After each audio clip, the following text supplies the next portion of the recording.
On voyait que les Américains devaient marcher sur leur fierté et leurs principes. Une liberté de penser. Mais il le fait d'une façon particulièrement grossière et maladroite. Une force internationale. Et même, on va plus loin. Luc La Liberté. Luc, je t'avouerai que j'ai de la misère à comprendre exactement ce qui s'est passé aujourd'hui. Vanity Fair a fait paraître un article qui cite la Chief of Staff, là, la directrice du cabinet de Donald Trump, qui dit des folies, en fait, au sujet de son patron. Et là, finalement, elle s'en prend à Vanity Fair. Explique-nous un peu ce qui s'est passé, s'il te plaît. Écoute, j'aime bien que tu dises qu'elle a fait des folies parce que c'est des choses qu'on a dites avant. Donc, t'es en train de dénigrer tout le travail qu'on fait en rapportant ce qui se passe autour de l'administration Trump. Plus sérieusement, donc, et je prends la peine de dire avant, Madame Wiles a dit « J'ai été piégée dans cette entrevue-là et on a fait des montages où on me fait dire des choses que je n'ai pas dites. » Le New York Times a mis la main sur les enregistrements audio de l'entrevue. Donc, ce que je m'apprête à te dire a réellement été dit par Madame Wiles et ça m'étonne que Susie Wiles dise « J'ai été piégée ».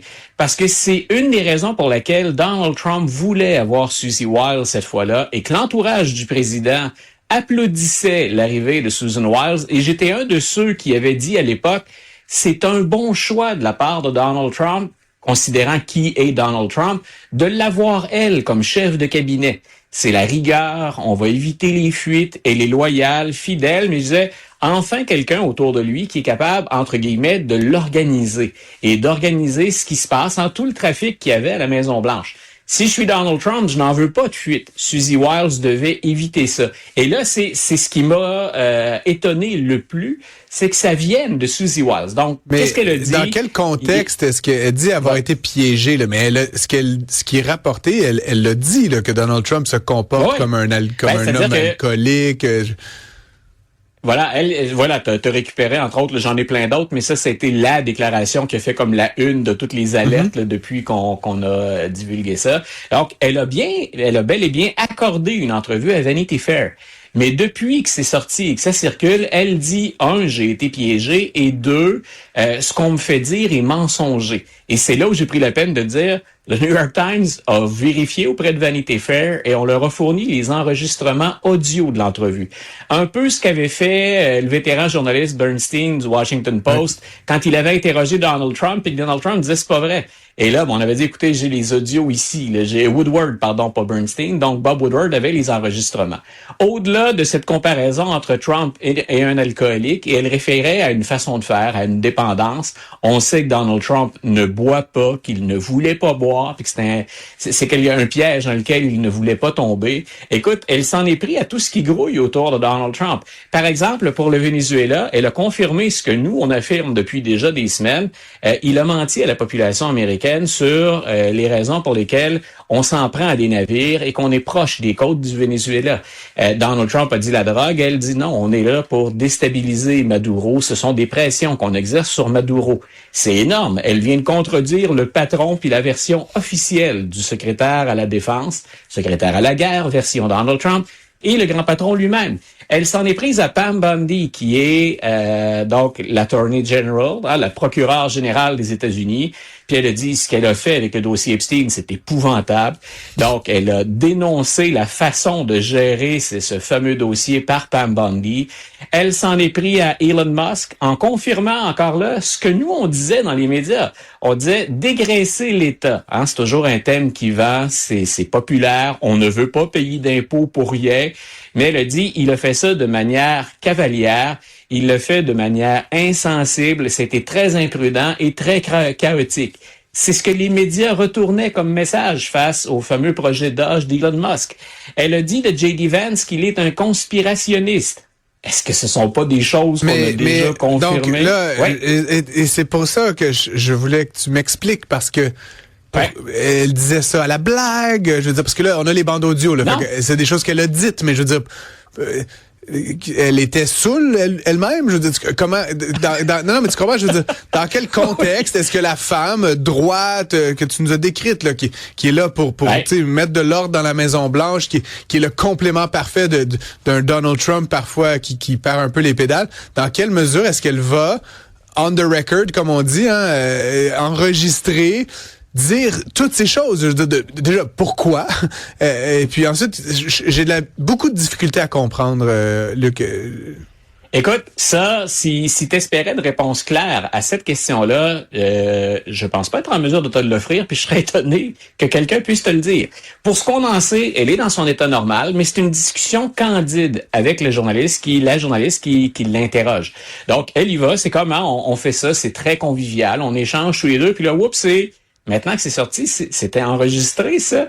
C'est comme si, et c'est là, je dis, je ne comprends pas, considérant l'expérience de Susie Wiles et ses compétences, je comprends pas qu'elle soit tombée dans ce jeu-là aussi facilement. Mais pour ce qu'on en sait, je répète, elle est dans son état normal. Elle ne se cherche pas de porte de sortie de l'administration parce qu'elle continue à défendre son patron qui est Donald Trump. Mais elle est très, très, j'ai envie de te dire, transparente sur ce qui se passe à la Maison-Blanche. Et on est, depuis ce temps-là, à la Maison-Blanche en cellule de crise. Là, on a demandé à Pam Bondi, on l'a relancé, vous pensez quoi de ça? Puis elle a dit non, la famille MAGA, on est unis, on est une famille. J'apprécie le travail de Susie Wiles. Donc, on a relancé tout le monde parce que elle a aussi vendu la mèche sur quelque chose auquel on s'attendait déjà. Ce serait J.D. Vance, le candidat pour 2028. Et c'est Marco Rubio qui aurait confirmé ça à Susie Wiles en disant, parce qu'on sait que Marco Rubio s'opposait à Donald Trump au départ. Il était lui-même sur les rangs pour être le candidat à la présidence. Donc, maintenant, il est le secrétaire d'État. On lui a dit, est-ce que vous visez encore ce poste de président des États-Unis? Mais il aurait dit à Susie Wiles, si J.D. Vance se lance, je ne vais pas me présenter, je vais être à ses côtés, puis je vais travailler avec lui. Donc, mais il semble que les plans, on verra, faut que le parti suive, puis pour l'instant, le parti suit encore, mais on aurait en 2028 un candidat, J.D. Vance, pour être finalement la suite de Donald Trump, qui normalement ne revient pas, lui, en 2028. Je mets mon petit chapeau conspi, comme moi j'aime le faire avec toi. Est-ce que c'est possible que cette sortie de Mme Wiles, avec tout ce que tu as dit et tout ce qu'on sait d'elle, est-ce que ça se peut que ce soit une tactique délibérée pour, tu sais, je vais reprendre la phrase de Bannon, là, ensevelir les médias de merde, là, tu sais, est-ce que c'est pas une distraction finalement sans conséquence pour aujourd'hui encore nous faire parler d'une millième ânnerie sortant, je veux dire, j'ai de la misère à croire qu'une personne comme elle, 68 ans de mémoire, là, rigoureuse et tout, soudainement, elle s'échappe à Vanity Fair de tous les médias. C'est comme trop gros. On dirait que c'est comme aujourd'hui, on a fait cette autre connerie, puis demain, il y aura une autre. Écoute, Donald Trump fera un autre Truth Social où il attaque des morts récents. T'sais, à chaque jour, on nous donne un petit os à ronger. Ouais. C'est la deuxième fois qu'on se parle, hier et aujourd'hui, donc depuis le début de la semaine. Est-ce qu'on a parlé d'Obamacare? Est-ce qu'on a parlé de la Russie? C'est dans ma liste. Oui, mais on obsède sur les conneries du jour, puis on n'arrive jamais aux éléments substantiels. C'est que ça fonctionne. Ce que j'appelle le cirque Trump, c'est, puis tu disais la célèbre phrase de Bannon, c'est on envoie de la merde partout, puis on les laisse chercher là-dedans. On va les noyer dans la désinformation, dans les informations secondaires, puis on sait que les médias vont s'en nourrir, mais pendant ce temps-là, il y a personne qui parle des sujets qui sont cruciaux pour les Américains. Et en passant, tiens, ça peut être une transition, Susie Wiles est inquiète de l'administration actuelle pour deux choses. La gestion du dossier Epstein, elle a dit ça, visiblement, ça divise notre base, on n'aime pas ça. Puis l'autre, le président parle trop de l'Arabie Saoudite, il parle trop de la Russie et de l'Ukraine, mais il parle pas d'économie ou il parle pas du coût de la vie à ses concitoyens. Donc, tu vois, elle a elle-même un peu ramené ça, là. Mais voilà, pendant qu'on parle de ce cirque Trump où on n'en finit plus d'analyser des choses qui sont à la fois sérieuses et pas, et sans conséquence, ouais, c'est ça.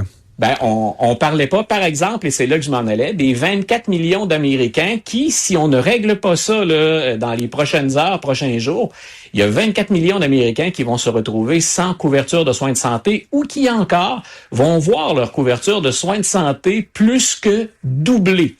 Et aux États-Unis, il faut savoir qu'il y a le 2/3 de la population qui bénéficie d'assurance privée. Donc, c'est pas Obamacare ou le service public.